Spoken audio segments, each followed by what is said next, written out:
everybody, welcome to another recap of Celebrity Apprentice. This week, Penn starts off the show by delivering his check to Opportunity Village. I must say, this is my most favorite part of the show, when the celebrities get to deliver their checks. I myself, if you didn't already know, have a handicapped child, so this is something that I'm hoping my son can get involved in some sort of a charity in the future.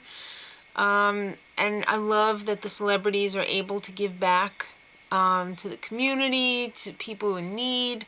So it's really touching for me to think that could one day be my child. So I love that part. Anyway, everyone meets up with Trump and his flunkies, aka kids, in Trump Tower in front of Ivanka's store. They find out that they're going to be making living window displays at the Lord & Taylor store in Manhattan. And the PMs this week are Diana, because everybody wanted Diana and not Teresa, even though she said her background is in fashion. And George, because he's gay, pretty much. Alright, so the women's team, Aubrey takes over as usual. She is always taking over. She comes up with this clock theme that's like, this is how ladies can be empowered with their jewelry and clothes throughout the day, like every hour. Okay, then they have their meeting with Ivanka and her flunky, and I only learned two very important things from the meeting.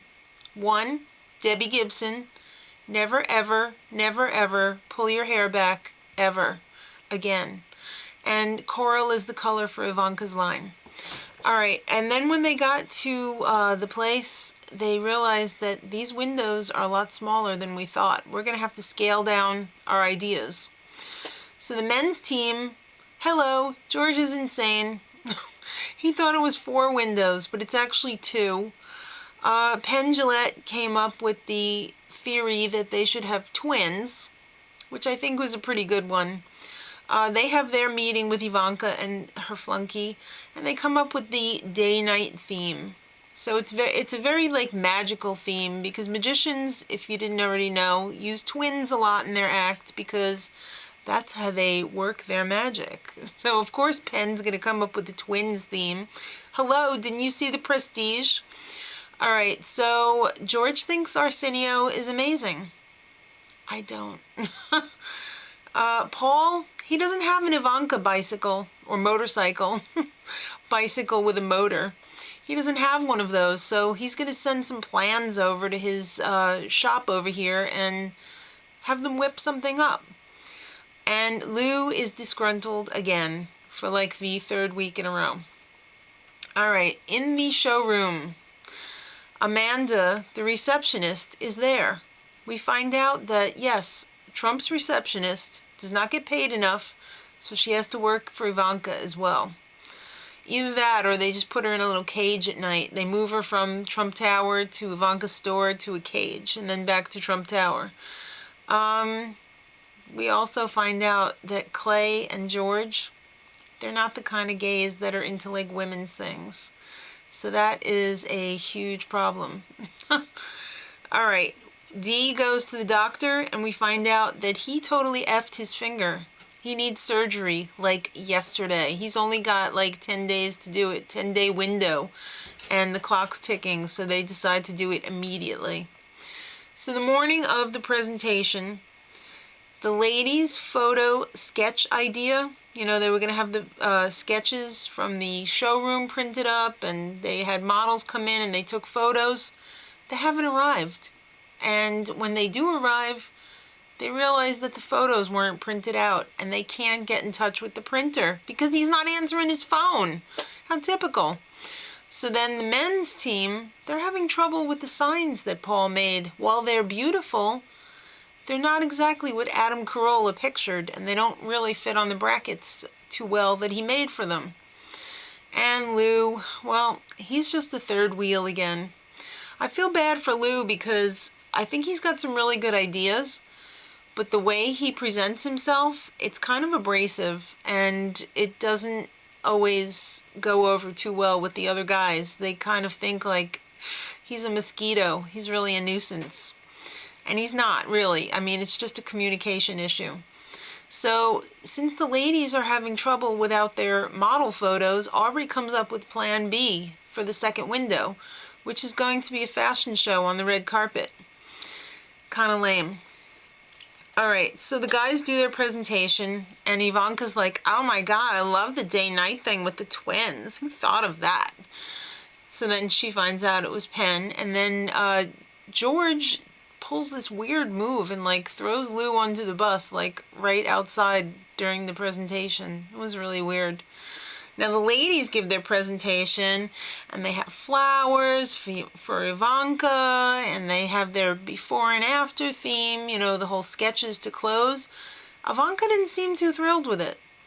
I mean, she kind of liked it, but not really. She was really pissed that there was a trench coat in the red carpet one, because who the hell would wear a trench coat on a red carpet? Alright, so they get to the boardroom, and Trumpy talks to the ladies team first, and it's a big love fest, and everyone was great, and everyone loved each other, and Diana thinks they won, so she's not saying who she would send back to the boardroom. And on the men's team, they find out, well, D is back. He had his surgery, and it's pretty much a love fest on the men's team as well. But then it starts to go downhill a little bit. Paul's signs were great, but Clay got called out by Trump for talking to Eric and like insinuating that George sucked, even though he never said it. He kind of said it by laughing. Well, we find out that the ladies did a better job, and my jaw hit the floor. I was like, are you kidding me? I thought the men's team was way better. But the ladies won. We must be in bizarro world. Either that or Trump just wanted the teams to be a little bit more even.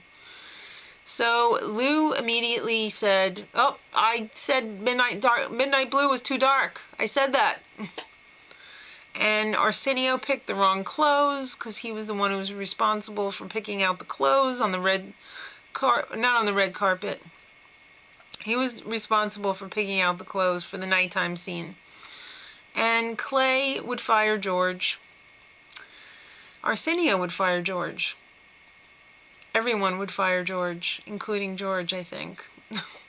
So George ends up taking back Arsenio and Lou. And he says that Lou misunderstands directions. That's why he picked him. I think that's kind of BS. Lou feels he was ignored and George sucked. Arsenio says the idea of the two teams sucked. And then George pretty much is like, I think I'd probably just, fire myself. And the men didn't call Ivanka for help. They didn't know they could. So George got fired. No surprise there. Poor George. Anyhow, next week, it's time to sell a car. Oh, it sure is. And the boardroom is going to have a blowout. And guess who the project manager is? Debbie Gibson. Till next week, much love.